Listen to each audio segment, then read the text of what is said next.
Hey, salut gang, bienvenue sur le podcast AGB. Cette semaine, sur l'émission, un sujet qui va vraiment intéresser les hommes. On parle de testostérone et pour l'occasion, j'ai reçu le nutritionniste sportif Steven Couture. Steven a fait beaucoup de recherches en lien avec la testostérone et dans le podcast de cette semaine, on décortique cette hormone-là. Fait que c'est quoi son rôle? Qu'est-ce que ça fait, la testostérone, dans le corps d'un homme? Ensuite, on va parler de stratégies pour augmenter nos niveaux naturels de testostérone, soit avec les suppléments alimentaires ou bien via l'alimentation. On va parler d'andropause également. Bref, on parle beaucoup de testo dans le podcast de cette semaine. Donc, clairement, un sujet qui va intéresser les hommes. Et c'était vraiment une conversation super intéressante. J'ai appris beaucoup de choses avec Steven. C'est vraiment quelqu'un qui connaît tout ce qui est alimentation, suppléments. Il fait beaucoup de recherches. Il est arrivé avec des stats, des études aussi. Donc, ça rend ses paroles plus crédibles. Donc, j'adore Steven dans sa manière d'expliquer les choses. C'est quelqu'un que je respecte beaucoup. Ça fait longtemps qu'il est dans le domaine.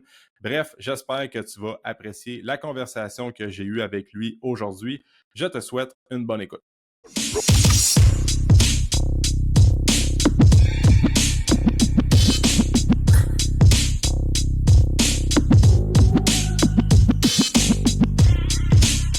Steven, bienvenue sur le podcast AGB.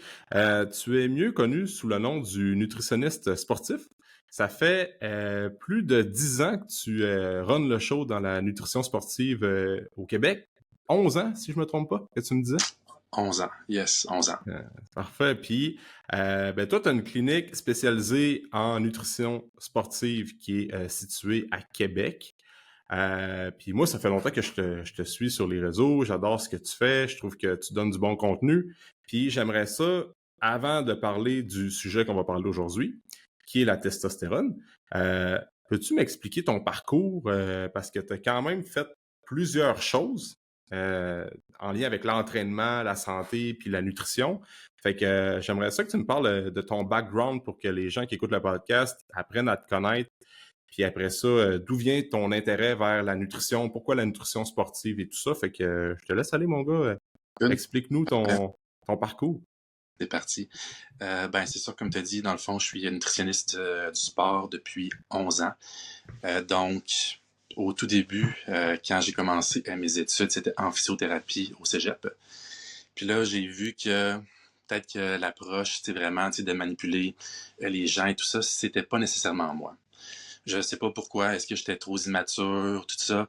C'était pas vraiment moi ce que je voulais faire. Fait que je me suis dit, bon, c'est quoi les métiers qui sont dans le domaine comme la santé qui pourraient m'intéresser, qui sont en lien avec autant la performance, autant le bien-être et tout ça. Alors, j'ai fait vraiment un switch vers la nutrition. J'ai fait mes sciences nature, j'ai fait mon bac suite à ça à l'Université de Moncton. Puis là, par la suite, je suis revenu à Québec. J'ai fait ma maîtrise en nutrition sportive. J'ai publié des articles scientifiques dans le domaine.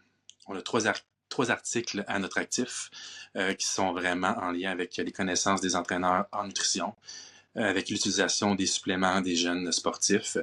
Puis, on a fait un troisième article, moi et mon équipe, qui était plus au niveau de la relation avec la nourriture chez les jeunes sportives dans la région de Québec, dans le fond.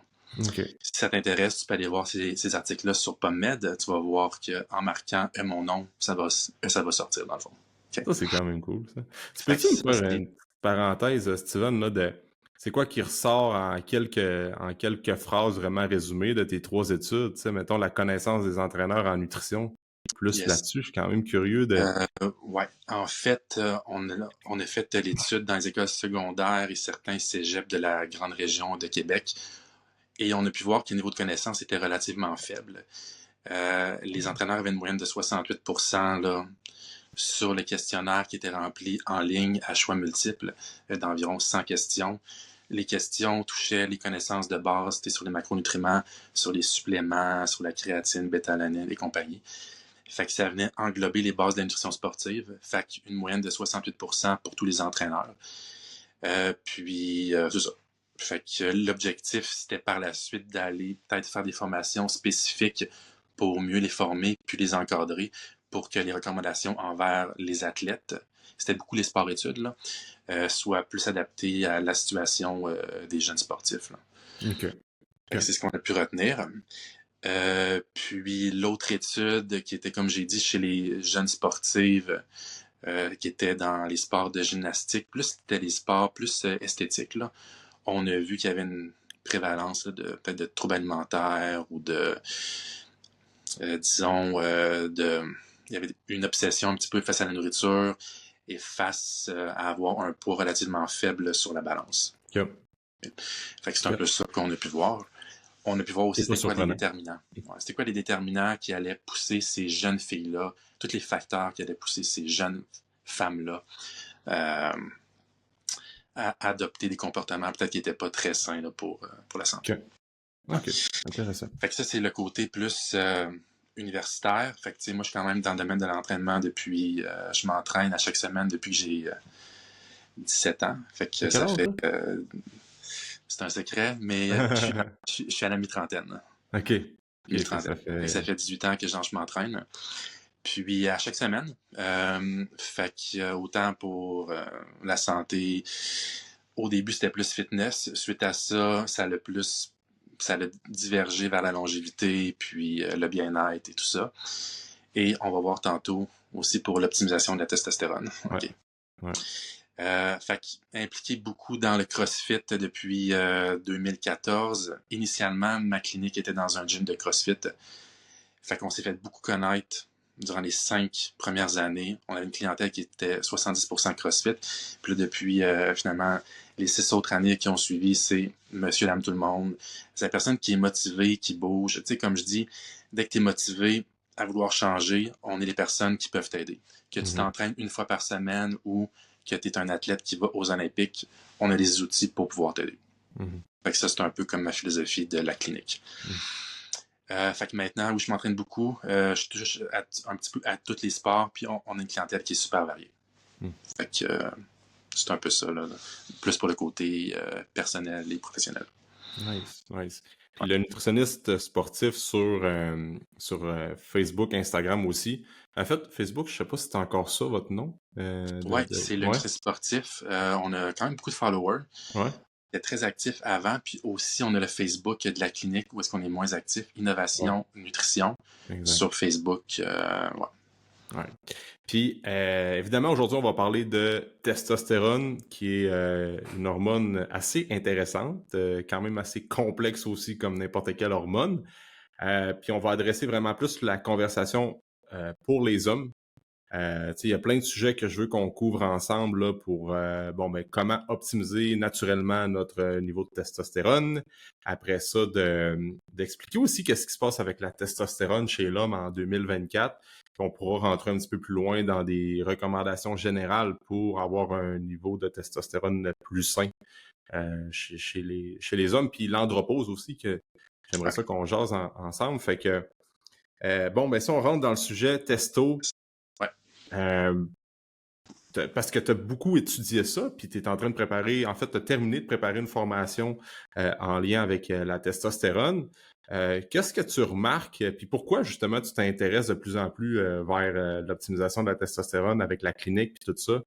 C'est quoi l'élément déclencheur? Puis qu'est-ce que tu remarques justement chez tes clients hommes avec leur testostérone? Ben, c'est sûr que les hommes représentent maintenant 50% de notre clientèle. Avant, c'était plus les femmes qui venaient consulter. Puis on dirait que dans les dernières années, les hommes sont plus, je sais pas, ils veulent plus améliorer comme leur santé. Fait que là, on est rendu vraiment à 50-50. Puis, j'ai remarqué au fil, je te dirais peut-être des 2-3 dernières années, c'est à ce moment-là qu'on a commencé à se poser des questions plus au niveau des hormones, tout ça, que lors de l'évaluation de nos clients, il y avait tellement beaucoup de symptômes de faible niveau de testostérone, comme par exemple un manque d'énergie, un manque de vitalité, un gain de gras au niveau abdominal, des problèmes de sommeil, des difficultés à gagner du muscle, des difficultés à performer, des problèmes de récupération, des problèmes de libido. Fait que là, tu sais, on s'est dit, ben, bien que l'alimentation, c'est possiblement le facteur qui a le plus d'impact au niveau de la production naturelle de testostérone, OK? Suivi d'autres choses dont on va discuter tantôt. On s'est dit, OK, tu sais, des fois, on a des très bons résultats avec nos clients, puis là, on voit que après un certain temps, on plafonne. Fait qu'on a commencé à demander à nos clients lorsqu'ils allaient faire comme des bilans, de peut-être avoir des bilans un petit peu plus poussés. Pas juste d'évaluer, exemple, les triglycérides, la glycémie, la TSH, mais d'aller voir au niveau des hormones, est-ce que tout est correct? Parce que, tu sais, si tu t'alimentes pas si pire, tu t'entraînes un peu, en temps normal, ton niveau d'énergie est quand même supposé d'être bon. S'il y a toujours des problèmes d'énergie, tu as des problèmes de concentration, tu as d'autres problèmes en lien, c'est ça, tu sais, qui touchent ta productivité, il y a quelque chose au niveau des hormones qui risque de clocher.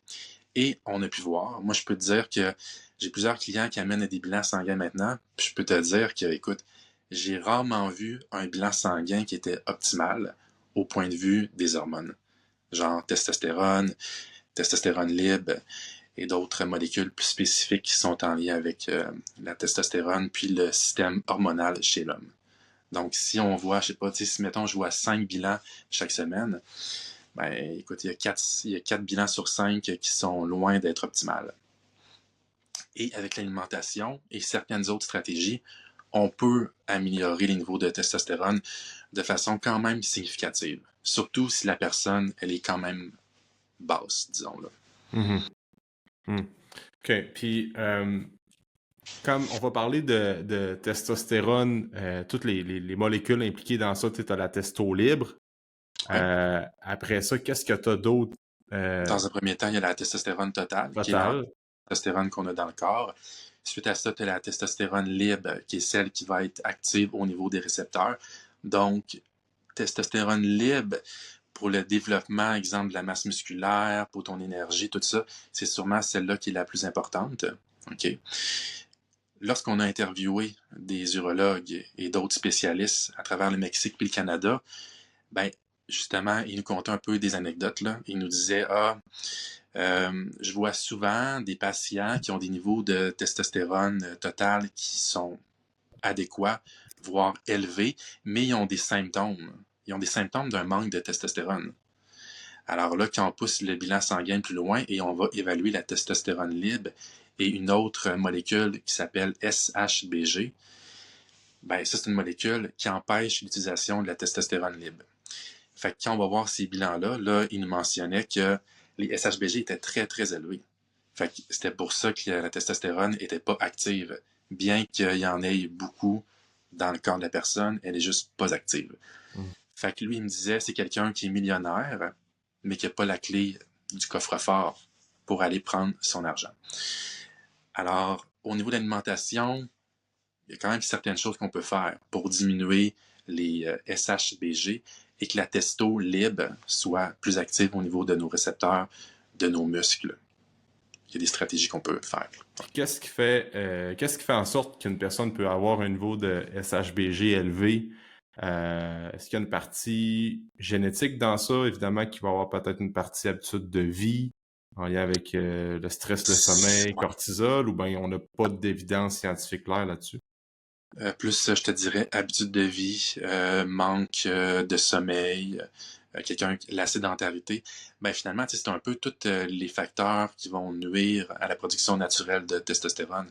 OK. Des carences potentielles en certains minéraux aussi, comme le bore, B-O-R-E, qui lui est reconnu pour libérer la testostérone des molécules SHBG, selon un review de 2015 qui a mis un peu, là, c'est vraiment lui qui nous a fait découvrir le bore, qui est un minéral trace, dont c'est un minéral qu'on consomme pas tellement dans l'alimentation. Là.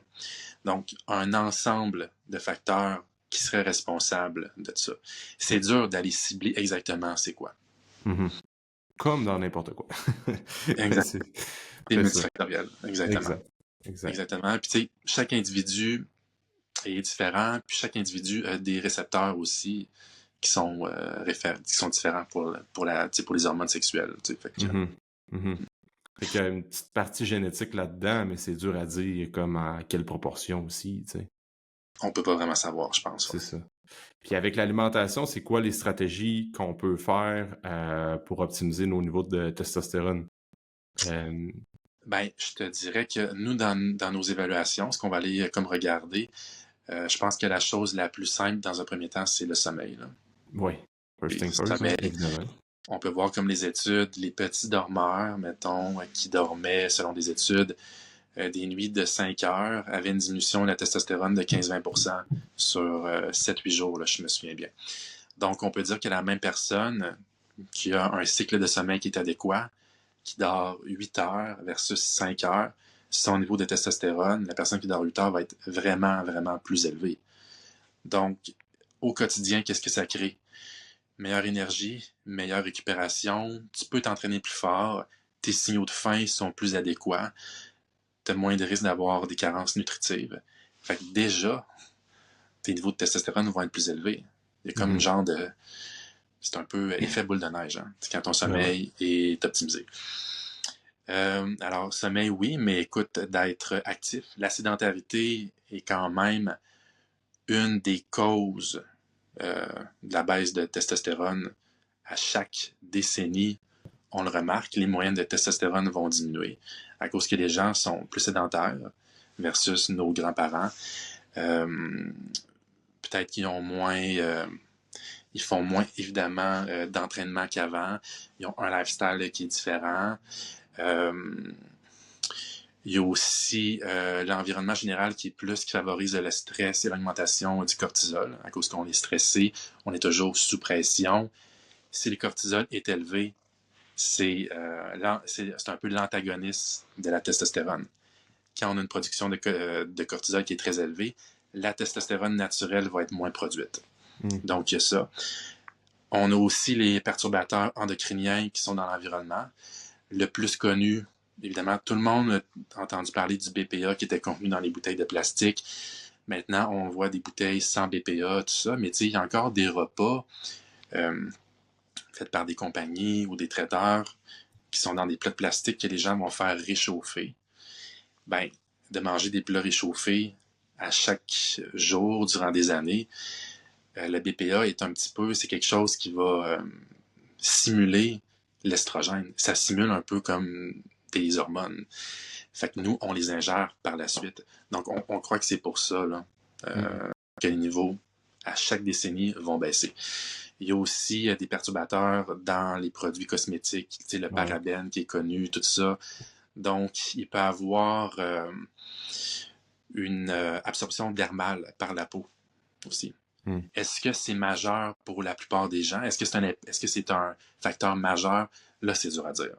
Mm. C'est sûr que nous, dans la formation, on va en parler un petit peu, mais on va vraiment se concentrer sur tout ce qu'on peut ingérer finalement. Tout ce Mhm. qui provient de la bouffe, les minéraux, ces affaires-là. Là. Ouais. Parce que, tu sais, bon, les plats de plastique, tu me corrigeras si je me trompe, mais quelqu'un qui fait de temps en temps chauffer son lunch dans un plat de plastique parce qu'il a juste ça à portée de main, ou qui Ouais, achète un poulet chaud à l'épicerie, là, tu sais, des fameux poulets chauds que ouais, des ouais, fois ça ouais. dépanne, Ouais. de temps en temps, c'est comme pas si pire que ça parce qu'il y a probablement bien d'autres affaires à corriger, mais ça devient plus problématique quand c'est vraiment pratiquement 2 lunchs par jour pendant plusieurs années, combiné avec la sédentarité, combiné avec des mauvais choix alimentaires et tout ça. Fait que, Ouais. C'est l'accumulation, je pense, de petites exact. choses qui va, au final, faire des différences qui sont significatives. Mm. Tu sais, les perturbateurs endocriniens, il y en a tellement là, aujourd'hui que Il c'est y fou, a, là. non, il y en a vraiment beaucoup, puis tu peux voir, là, il y a eu une explosion de méta-analyse, puis de review à partir de 2019, là. Tu peux faire des petites recherches sur PubMed, tu vas voir, il y en a vraiment plusieurs, là. Autant pour la femme, autant les impacts chez la femme, chez l'homme. Ouais, Écoute, ça, c'est une science, dans le fond, là. ouais, c'est C'est ça. très, très complexe. Je suis loin d'être un expert dans ça. Moi, c'est Ouais. vraiment plus la bouffe, puis tout ça, comment qu'on peut faire pour optimiser la testostérone, mais on n'a pas le choix comme d'en parler un petit peu parce que pour certaines personnes, ça pourrait être, tu sais, si ça représente un 10-15% pas Hmm. de la réduction de leur testostérone, puis sont capables de faire des petits changements Mhm. de ce côté-là. Peut-être que sur le long terme, ça peut Ah oui, vraiment. créer du positif, là. C'est juste l'exemple des plats de plastique. Nous autres, on a des plats en Pyrex à la maison, puis Ouais, c'est vraiment vite, là. on Fait que ça, en c'est vide. parfait. Fait que, Ouais. puis je trouve que ça goûte meilleur aussi. Moi, je trouve que Ça goûte pas le plastique. c'est ça, exact. Fait que même affaire avec les bouteilles, tu sais, les bouteilles d'eau, les fameuses bouteilles d'eau qu'on achète puis qu'on remplit plusieurs fois, ça c'est pas Ça, terrible non plus. idéalement, il faudrait pas faire ça, Ouais. là. Puis de toute En façon, fait, des bouteilles initialement, d'eau tout court, si on devrait pas en c'est acheter. ça. Je pense tant tu sais, pour l'environnement que pour notre Ouais, santé hormonale, sûrement qu'on serait mieux de rester loin de ça. ouais, c'est ça. Fait que l'aliment, fait que les perturbateurs endocriniens, ça joue un rôle. Le sommeil, évidemment, que c'est super important. La sédentarité, on touche un bon point aussi. On voit que là, il y a des changements au niveau des taux de testostérone à chaque décennie, puis Ouais, on pourrait clairement trouver une corrélation avec chaque décennie qu'il y a de plus en plus de sédentarité, de plus en clair. plus d'obésité. C'est un phénomène mondial. Fait que il y a Ouais, certainement des liens à faire là, avec le niveau de testostérone aussi. Fait que ouais, c'est clair. euh, On peut, euh, on peut citer l'étude HIM, qui date de 2008, qui est sûrement une des plus populaires, à mon avis, OK. qui mentionnait que près de 40% des hommes de 45 ans et plus avaient un manque de testostérone. Donc ça, c'était en 2008. Nous sommes maintenant en 2024 et on sait qu'à chaque décennie, il y a un déclin de la moyenne de testostérone. Fait que ouais. Fait que là, si on referait la même étude en 2024, je serais curieux de savoir, est-ce qu'on est rendu à 60% des hommes de 45 ans et plus qui ont un problème de production naturelle pour la testostérone? Là, ouais. Ouais. On peut supposer que c'est Ouais. probablement allé vers la hausse. L'étude, c'est ça. L'étude était faite auprès de 2000 participants américains. Il y avait de mémoire peut-être 700-800 caucasiens, 300 africains.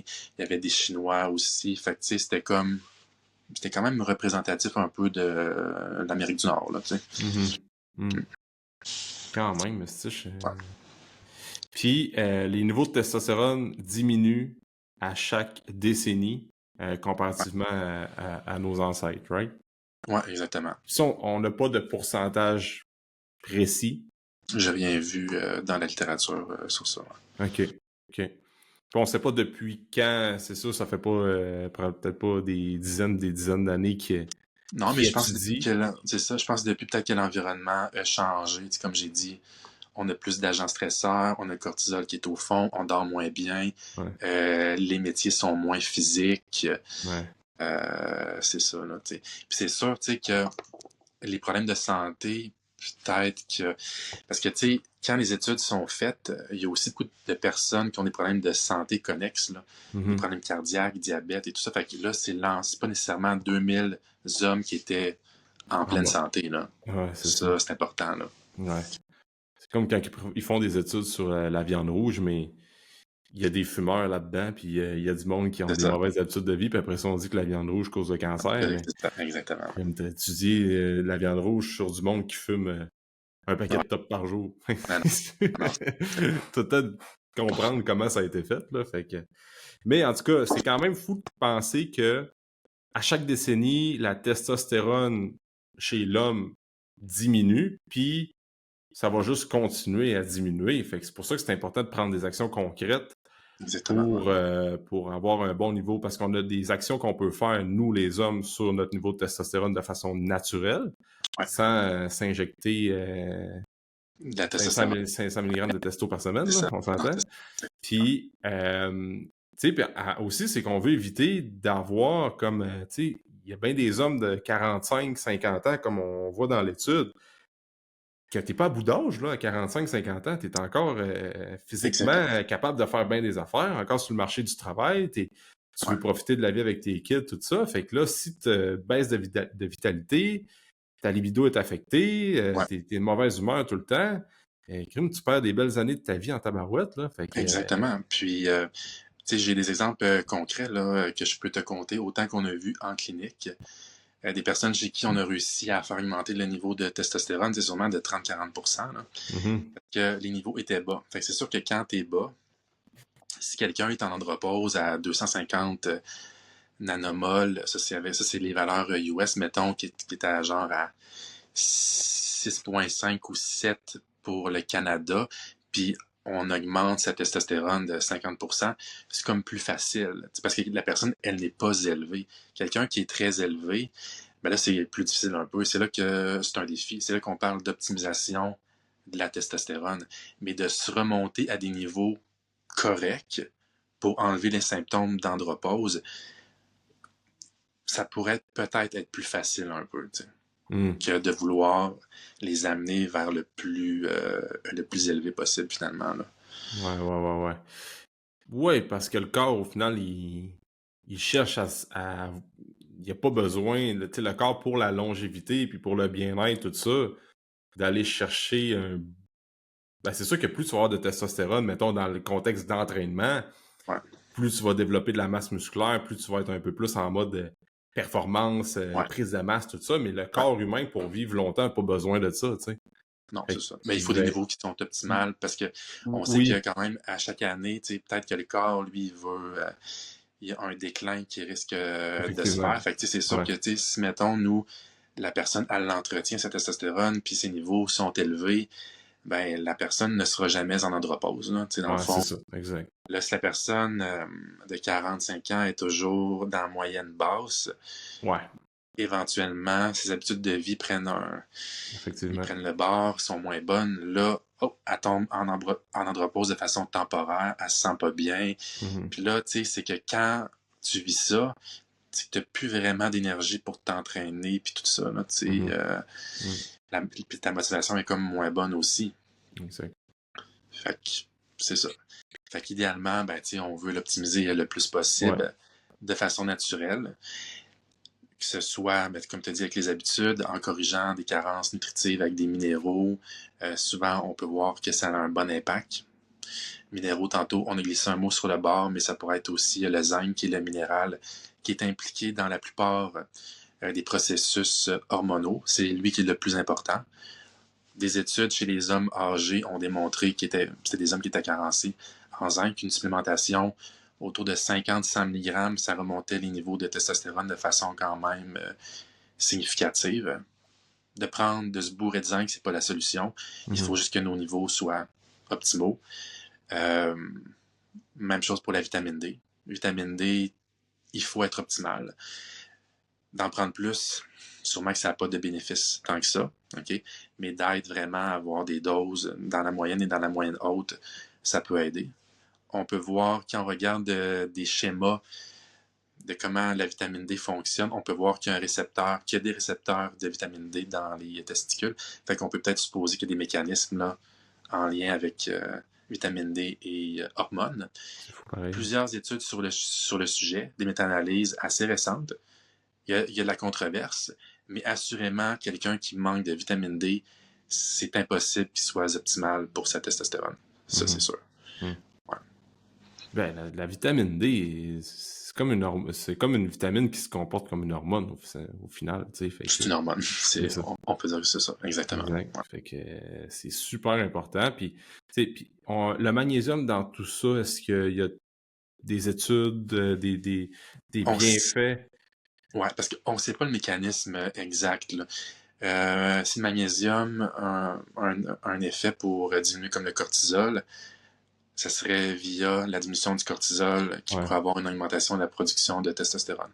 Il Mhm. faut simplement s'assurer de ne pas être en gros déficit de magnésium, de toujours Mhm. être correct. On sait que c'est un électrolyte, c'est un antistress naturel. On sait que les sportifs, on peut en manquer facilement. Donc, tu sais, souvent, d'avoir une supplémentation en magnésium là, pourrait être peut-être judicieuse. Mhm. Quelqu'un qui ne veut pas prendre de supplément, ben, il prend l'application chronométeur qui va tout calculer ses micronutriments et ses macronutriments. Puis ça, c'est basé sur les données de la USDA aux États-Unis. Donc, toutes les valeurs nutritives à jour. Puis, il y a une bonne aperçu de son bilan nutritionnel. on va le faire avec certains clients là, qui veulent prendre, mettons, aucun supplément, là, puis qu'on a des doutes, là, on va utiliser cette application-là. C'est-tu quelqu'un qui, mettons, qui vous dit, moi, j'aimerais ça optimiser ma testostérone naturellement sans supplément, puis qui il utilise chronomètre justement pour calculer ses apports en macronutriments, évidemment, puis en micronutriments, vitamines et minéraux, tout ça. Exactement. Ça se fait-tu? Oui, ça se fait. À ma connaissance, je pense que zinc, c'était correct, magnésium, c'était correct, vitamine D, OK. aucun problème. Peut-être que pour le bar, c'est peut-être plus délicat Hmm. d'aller voir le bar, comme on a dit tantôt, il est un minéral trace.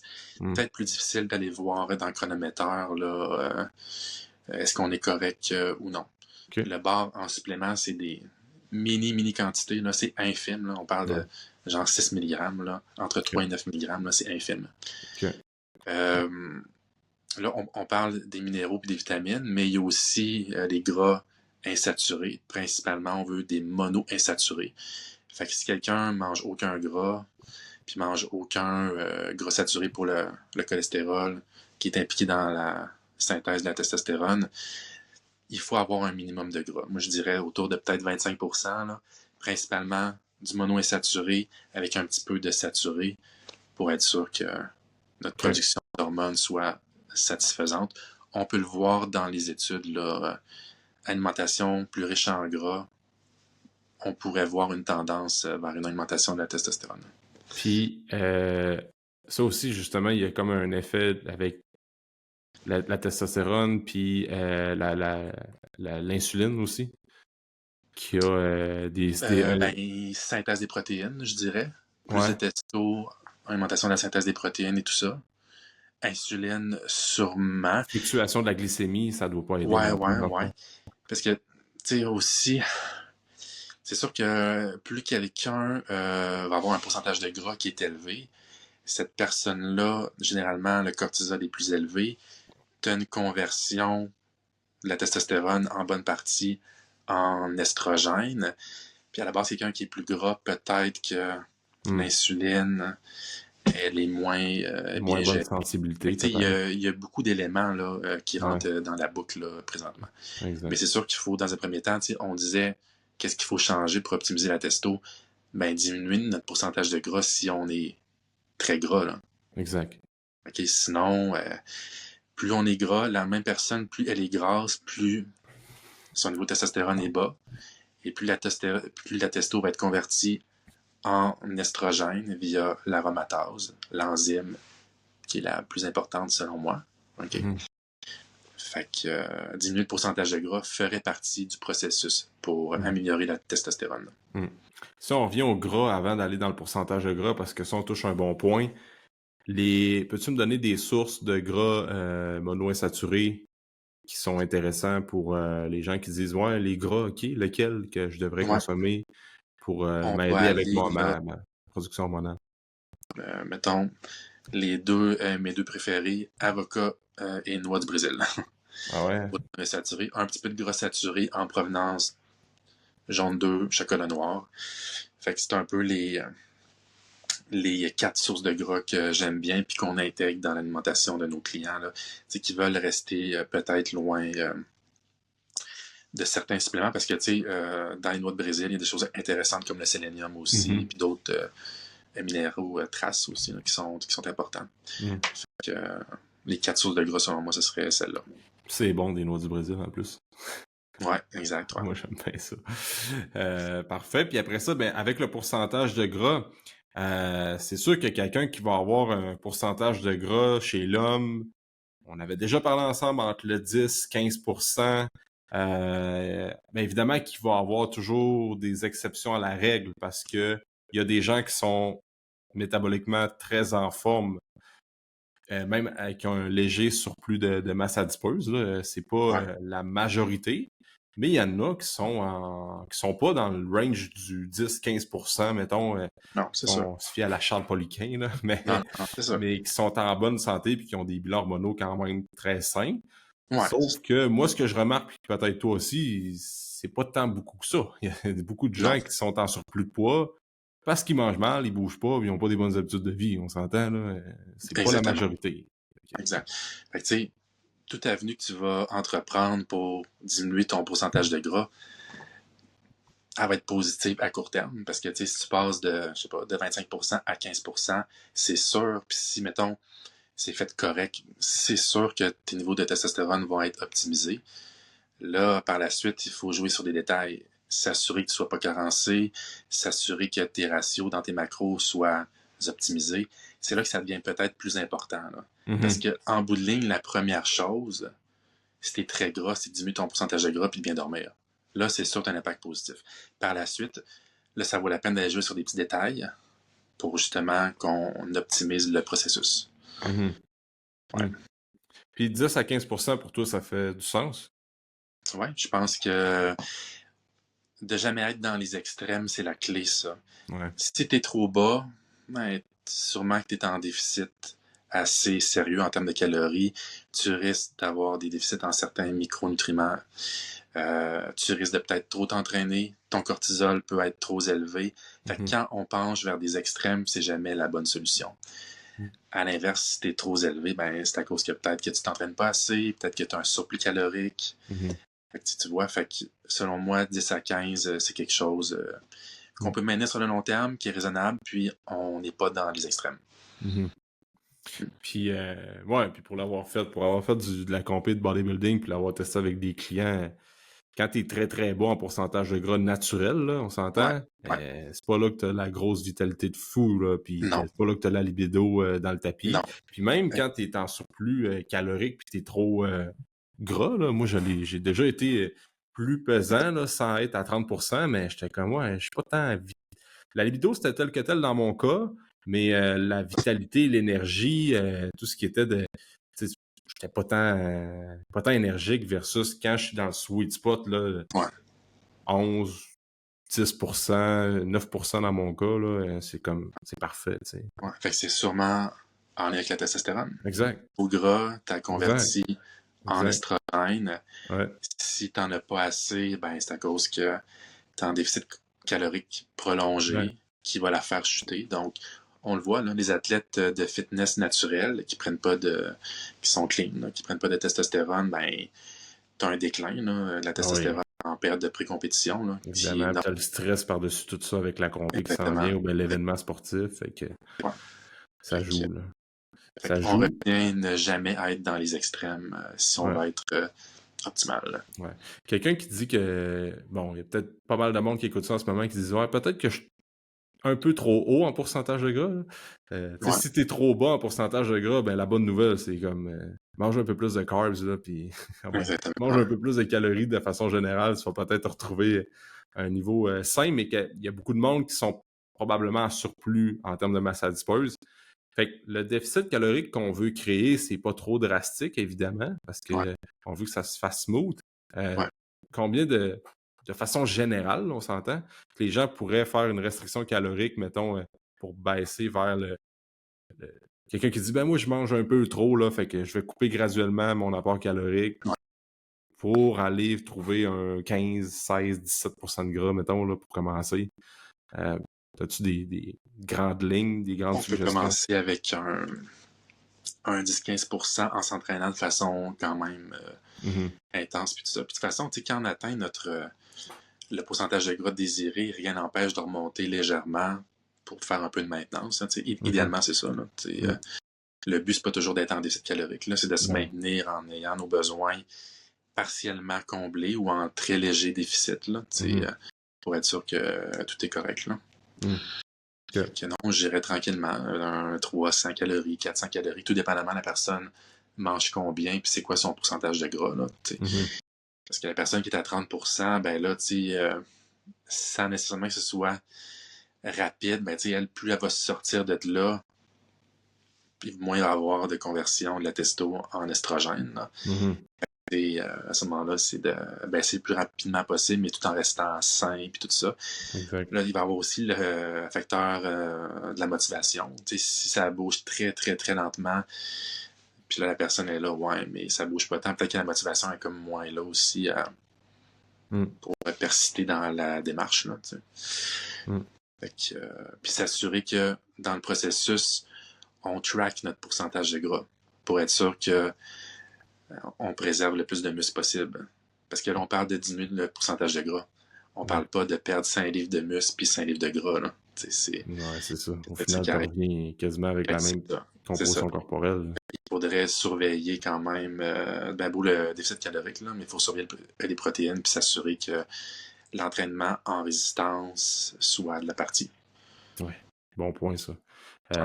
Parce que, tu sais, pour les protéines, bon, il y a le fameux 1 gramme de protéines par livre de poids corporel qu'on entend beaucoup parler sur les réseaux, puis dans la littérature aussi. Le range est un peu plus flexible que ça, on s'entend? Oui, bien aussi, tu sais, quelqu'un qui pèse 400 livres à 50% de gras, il ne mangera pas 400 grammes de protéines. Là. Fait qu'il y a Oublie ça. toujours de la nuance qu'il faut apporter sur ça. Mhm, Fait que dans la réalité, peut-être que c'est entre 0,7 et 1 gramme par livre, là, mhm. tout dépendamment. Là. On pourrait prendre aussi la masse sèche de la personne, puis là, faire fois 1 finalement, là, tu sais. Ah, ben oui, ben oui. Si la personne est à 20%, je sais pas, là, puis mettons qu'elle pèserait comme 200 livres, ben là, tu vas juste prendre sa masse sèche, tu fais fois 1. Fait que t'as quelque chose qui est quand même correct, là. Ouais, c'est quand même pas Puis de pire. manger, de se bourrer de protéines n'est pas la solution. Il y a des études qui ont démontré, je me souviens plus si c'était 3,2 grammes ou 3,5, mais quand tu manges trop de protéines, ça peut affecter négativement la testostérone. Ah ouais. On en mange beaucoup, mais on reste dans le raisonnable. Hmm.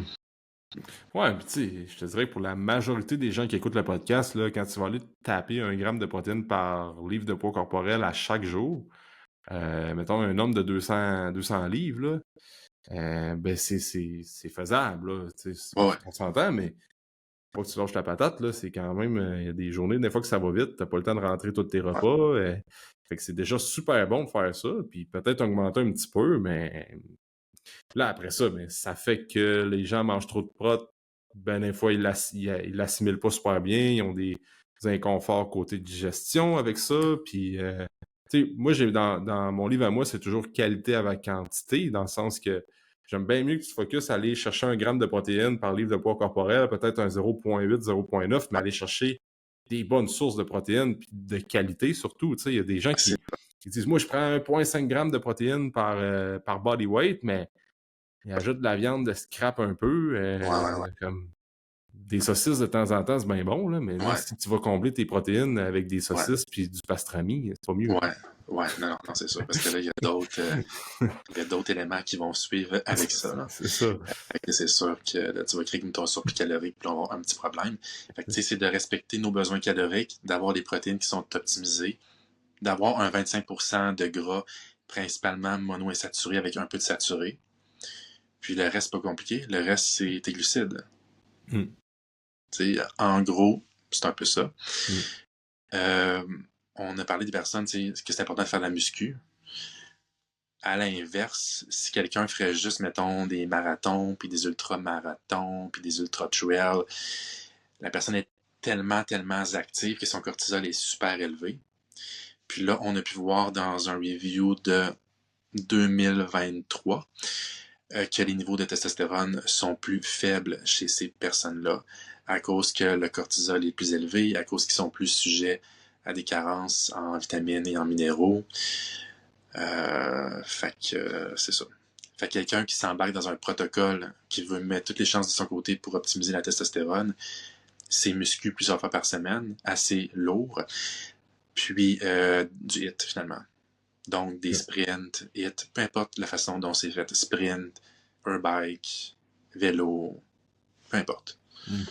10-15 minutes, 2-3 fois par semaine, tu t'assures d'avoir des fondations pas si pires pour augmenter ta production naturelle de testostérone. Mm.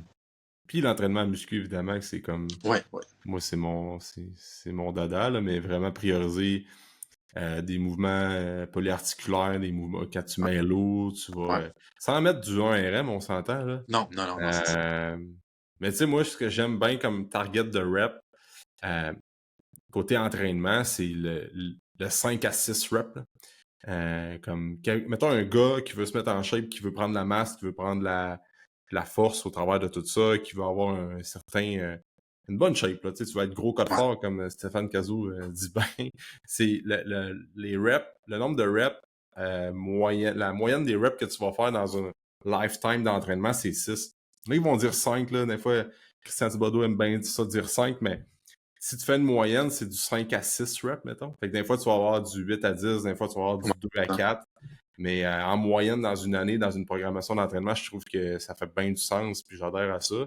Fait que comme ça, autant que tu vas faire du 8 à 10 parfois, des fois, tu vas aller taper du 2, du 3 pour avoir un effet un peu plus neural, essayer d'augmenter ta force, mais en moyenne, ça va donner 6. Je trouve que ça peut faire du sens, là. En suivant une périodisation ondulatoire, tout dépendant, là. Fait que oui. Puis tu sais, des mouvements, la muscu, c'est classique, là. Non, c'est ça, T'avais-tu lu des études là-dessus? Sur la musculation avec différents types de mouvements qui augmentaient la testostérone? Celle qu'on a vue, c'était vraiment, comme tu as dit, avec les mouvements polyarticulaires, squat, lourds, mettons, deadlift. pas trop lourd pour pas se blesser. Ouais. Fait que c'est un peu comme tu as mentionné, là, sûrement que dans la réalité, est-ce que c'est entre 4 et 12 répétitions? Si on est bien large, peut-être que c'est ça, là. Je pense pas que c'était vraiment bien défini, là, dans la littérature. En tout cas, j'ai rien vu de bien défini, là.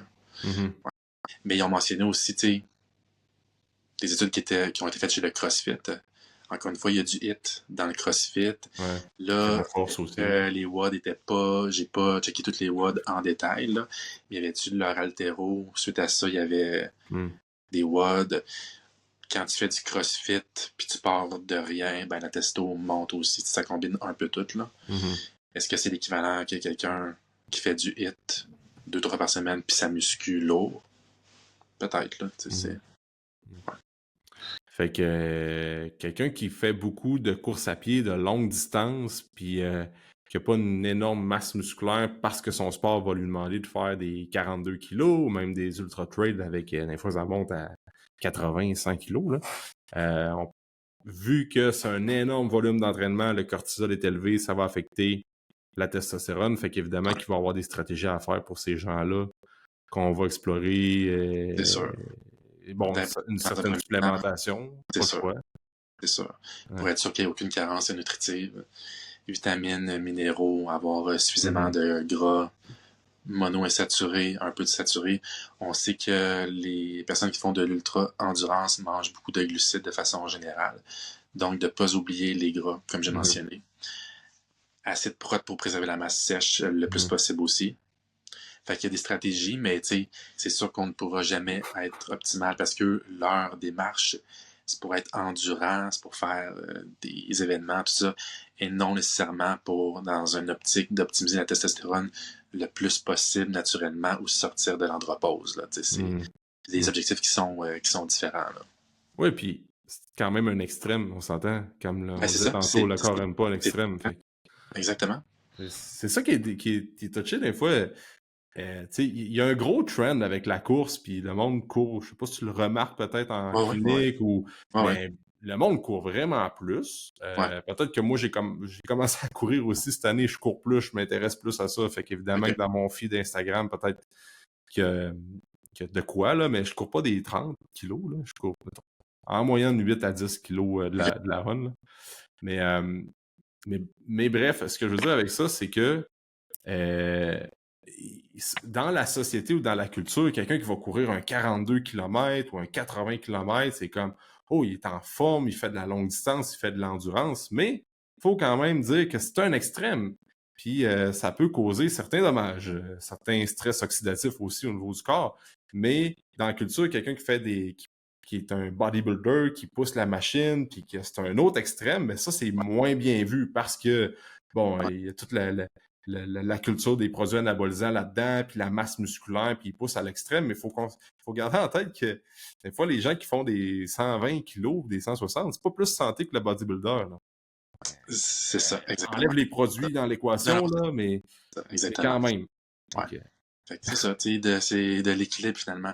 De façon temporaire, tu peux aller dans des extrêmes, ça c'est correct, tu as un événement sportif. Exact. T'es en pré-compétition, tu es dans l'extrême. Est-ce que d'être dans l'extrême comme ça, pour ta santé, c'est meilleur que, mettons, tu fasses absolument rien, puis que tu sois sédentaire, puis tout ça? Sûrement que oui, dans le fond, là. Mais est-ce que tu es optimal pour ta santé hormonale? Sûrement pas. Puis je pourrais t'envoyer la méta-analyse de 2023 chez les marathoniens, qui était faite pour les marathoniens. Mm. S'il y a des gens qui courent, qui écoutent le podcast, qui veulent avoir un aperçu de la littérature, il n'était pas trop compliqué à lire de mémoire, je pense Ouais, que ça vaudrait la peine. ça doit être Là. intéressant, Ouais. évidemment. Fait que, bon, fait qu'avec la testostérone, il y a tout ça qu'il faut garder en tête. Puis, tu sais, le TRT, là, les traitements pour combler les gens qui ont vraiment un manque de testostérone, toi, dans ton thinking à toi, en prenant les devants, mettons, quand il n'est pas trop tard, là. Puis même quand il est trop tard, c'est quelqu'un que tu pourras me mettre un peu plus de lumière là-dessus, quelqu'un qui est comme 45-50 ans, il a besoin de TRT parce que là, la testostérone est à zéro partout. Ouais. Ben, il faut qu'il y ait le bon encadrement. Puis là, comme j'ai dit, il faut qu'il soit prêt à vouloir changer. Ouais. Puis l'énergie n'étant pas au rendez-vous, ça devient plus difficile Mm. de faire des changements. Mais tu sais, si on est capable de donner un petit kick, d'aller motiver la personne, de déjà prendre l'initiative de peut-être corriger ses carences nutritives avec des suppléments en minéraux, comme je mentionnais tantôt, mettons avec le zinc, là, chez les personnes qui étaient plus âgées un peu, que ça allait fonctionner, de prendre l'initiative sur ça, puis de motiver la personne à bouger et à perdre du gras. On risque de pouvoir s'en sortir tranquillement, mais ça demande un suivi, puis ça demande un suivi au niveau de la motivation aussi, puis que la personne soit prête à vouloir changer ses habitudes pour la vie. Fait que, c'est ça, là. Je pense que c'est possible. Ça va dépendre c'est quoi l'approche qui est utilisée. Ouais. Mais c'est sûr que je trouve, c'est sûr que pour la santé, sûrement que c'est meilleur d'y aller de façon naturelle que d'utiliser la testostérone injectable ou en gel. Là. Fait que c'est sûr que nous, c'est notre approche. Là. C'est la prévention puis la longévité de façon naturelle. Mm-hmm. Toujours mieux de... Puis comme on dit, quelqu'un qui écoute le podcast puis qui commence à avoir des symptômes de comme baisse de vitalité, tout ça, ben c'est le temps de prendre des actions avant que on laisse ça aller pendant 8 ans, 10 ans, puis que là, finalement, on a plus d'énergie, puis plus de motivation, puis on a moins de drive pour aller vers l'option naturelle, puis on est comme, ben là, fuck that, je vais prendre TRT, puis je vais régler mon problème de même. Non. Parce que est-ce que le TRT va être une patch ou le TRT va être accompagné de saines habitudes? C'est ça. On dirait quelqu'un qui prend du TRT, puis que là, il n'y a aucune bonne habitude, il n'y a aucune connaissance. L'hygiène de vie, c'est n'importe quoi. On dirait que dans ma tête, ça ne fonctionne pas. Il faudrait qu'il y ait du TRT avec des saines habitudes qui sont conjointes au processus. Là. Parfait. Ouais. Puis on parle de l'andropause, là, parce que j'ai déjà parlé de ménopause sur le podcast, que beaucoup de femmes, ben en fait, c'était comme un passage obligé pour les femmes. Là. Les hommes, l'andropause, c'est pas ça, par exemple. Non, c'est pas obligatoire. Ça va comme diminuer graduellement. Bon, 65, 70, 75, ça va diminuer tranquillement. Y a-t-il une partie dans notre vie qu'on a un pic de testo? Ben probablement la croissance. Là, que... C'est ça, ouais, c'est ça, exactement. Puis, tu sais, les lignes directrices disent qu'il y a un déclin à partir de 40 ans qui est très... ça dépend de chaque personne. Hein. Ça dépend de trop de facteurs, tout ça. Moi, j'ai un client de 82 ans, qui est mon plus vieux client, qui est un ancien culturiste naturel, qui n'a jamais rien pris. Puis je peux t'assurer que quand on regarde sa masse musculaire, écoute, j'aimerais ça être à 82 ans, là, en très, très bonne condition physique. Parce qu'il a bougé toute sa vie, il a marché toute sa vie, il s'est entraîné durant toute sa vie. Puis, je peux t'assurer qu'il n'est pas en andropause. Là. Il a une très bonne masse musculaire pour quelqu'un qui a 82 ans. J'ai jamais vu ça, en fait. En 11 ans de carrière, j'ai jamais vu ça.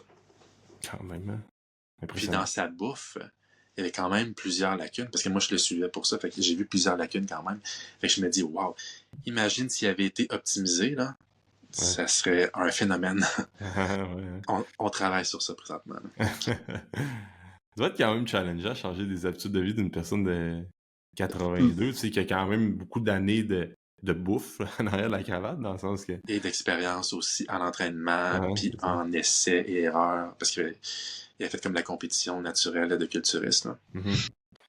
Fait qu'il y a des bonnes connaissances quand même, mais l'intégration, elle est moyenne. Fait que, écoute, ça fait un beau wrap-up sur la testostérone, parce que là, tu sais, si on résume, on le sait que la testostérone libre est super importante. Fait que des fois, il y a des gens qui peuvent avoir un bon niveau de testostérone total, mais en raison du SHBG, Ouais, ils sont riches, mais ils n'ont pas la clé pour accéder au c'est ça. trésor. Exactement, ouais. Ensuite de ça, évidemment que toutes les habitudes de vie qu'on parle souvent, sommeil, gestion du stress, comme sédentarité, bouger régulièrement, ça va aider. L'alimentation aussi, on en a parlé. Certains suppléments comme le bore, le zinc, le magnésium, la vitamine D vont aider également. Puis après ça, faire de la muscu, faire des hits aussi, c'est Ouais, intéressant. Puis normalement, si on commence à tout mettre ces pièces du puzzle-là en ordre, on devrait mettre les chances de son côté, tu sais. Puis tout c'est c'est un ça. effet comme multifactoriel.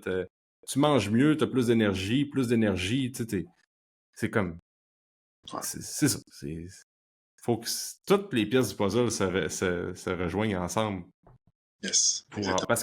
Parce que l'affaire, c'est qu'à un niveau, quelqu'un qui est dans un environnement favorable, qui a un environnement hormonal favorable, qui est optimal, ben, il va avoir des habitudes de vie puis un lifestyle qui va faire en sorte que ses habitudes, son environnement hormonal va être sain aussi, tu sais. Ouais, Euh, exactement, ouais. Tu sais, quelqu'un, mettons, qui boit de la bière, tu sais, on n'a pas parlé d'alcool, de fumer la cigarette, puis que tu bouges pas. Tu sais, quelqu'un qui prend 24 bières par semaine, puis qui fume 1 à 2 paquets semaine, puis qui lui Non, dit non, que c'est ça. s'entraîner, Ouais. c'est pour les Parce que douchebags. tu as dit, Ouais, on est rendu dans un extrême aussi, hein. Tu sais, c'est vrai, c'est ça. c'est quand tu te saoules tout le temps, puis tout ça, t'es dans un extrême. Fait que c'est clair que tu as un déclin de la testostérone. Ben oui, Et en plus, ton gras abdominal augmente. Puis là, ouais. on a Y parlé a-tu un lien? T'as-tu... Il y a probablement un lien avec alcool puis niveau de testostérone. Ouais, ben, on peut faire des parallèles avec beaucoup d'alcool et beaucoup de gras abdominal Ouais. et une Le chute de sommeil qui est testostérone. affecté. Exactement, puis ton sommeil. Ouais. Fait que c'est sûr que pour certaines personnes, l'alcool peut être un gros enjeu, là. Fait Mhm. que non, c'est un bon point. Mhm. Ouais. Pour beaucoup de personnes. Je sais pas si toi, en cas clinique, tu le vois, là, mais... Ben, tu sais, on travaille un petit peu avec des personnes qui ont eu des problèmes avec l'alcoolisme, mais tu sais, c'est Ouais. pas... c'est un faible pourcentage, là. Uh-huh. Uh-huh.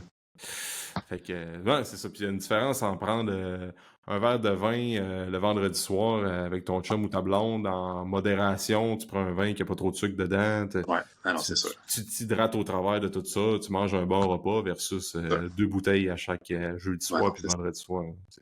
C'est une question de modération.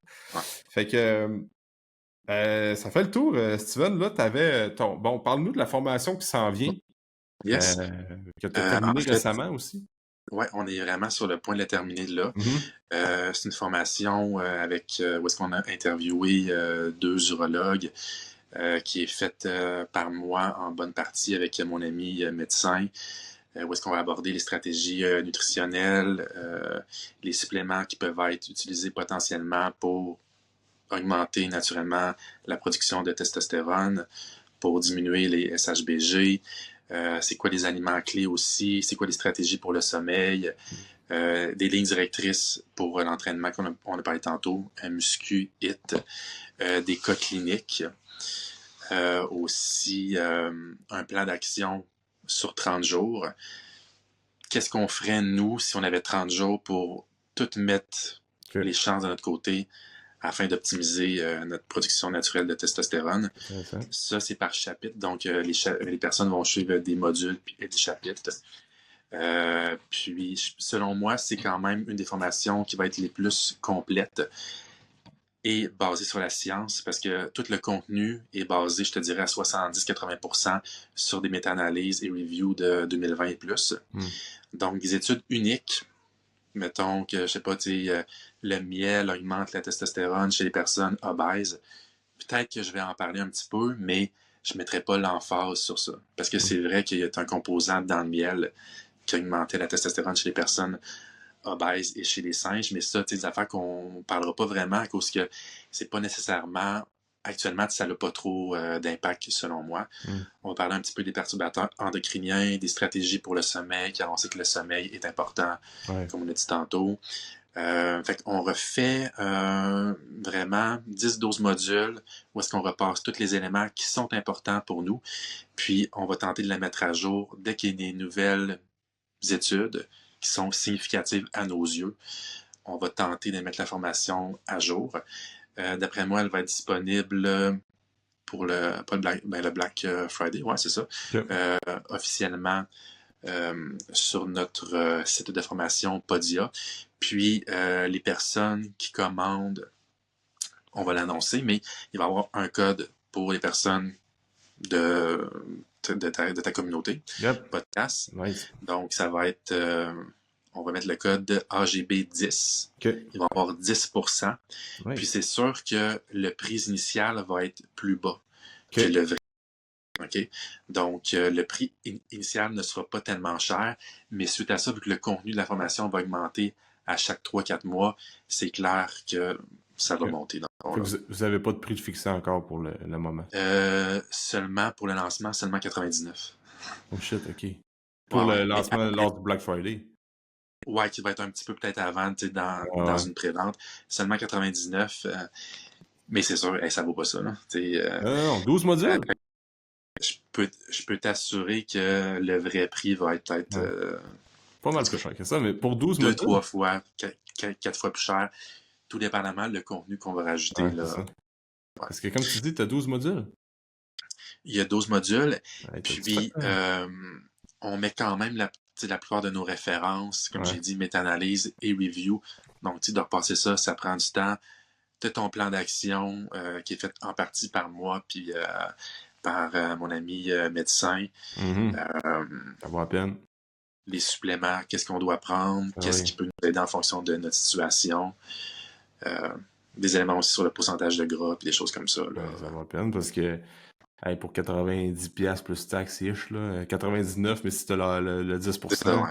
Exact, ouais. Ça vaut la peine. Fait que, je vais mettre les liens dans la description du podcast. Fait que les gens vont pouvoir. mais dans le fond, ça ne sera pas encore en ligne. Dès qu'elle va être là, dès que la prévente va être là, Parfait. tu pourras mettre les liens. Parfait. Puis, c'est une formation qui est upgradée vraiment à chaque 3-4 mois. Exact. Fait que s'il y en a qui veulent avoir des lignes directrices, profitez-en très rapidement.